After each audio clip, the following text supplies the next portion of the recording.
ইসকনে কেন জ্বালা ধরছে মোহাম্মদ ইউনূসের একবার দেখে নেব। ইসকনে গায়ে জ্বালা, চিরবির চিরবির চিরবির চিরবির করছে। মোহাম্মদ ইউনূস এবং তার সমন্বয়কদের চিরবির চিরবির করছে, একেবারে গায়ে জ্বালা ধরে গেছে। কেন?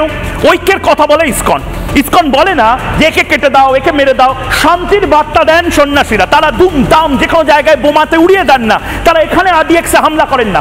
দুর্গতদের পাশে থাকে ত্রাণ নিয়ে যে কোনো সন্ন্যাস, ভারত সেবাশ্রম সংঘ, রামকৃষ্ণ মিশন, ইসকন, যে কোনো নিঃস্বার্থভাবে সমাজসেবা করেন। এগুলো তো মৌলবাদীরা করেন না, এগুলো তো সন্ত্রাসবাদীরা করেন না। তারা তো 72-74 জনকে নিয়ে সিরিয়া চলে যান, সিরিয়াতে উড়ে যান, যখন যেখানে পারেন সেখানে বন্দুক খুলে নেন। এতে সমস্যা, যুদ্ধ বিধ্বস্তদের পাশে দাঁড়িয়ে সেবা, এটাও প্র্যাকটিস করেছে ইসকন। ইসকন বন্যার সময় যেভাবে বাংলাদেশে ছিল ঠিক সেভাবে ইউক্রেনে রয়েছে। শিশুদের বিনামূল্যে মিড ডে মিল খাওয়াতে যারা সাহায্য করছে তারা এই ইসকনের সন্ন্যাসীরা। এই ইসকনের যে সন্ন্যাসী, তাকে দেখে মনে হয় সন্ত্রাসবাদীদের মুখ কিরকম দেখাবো।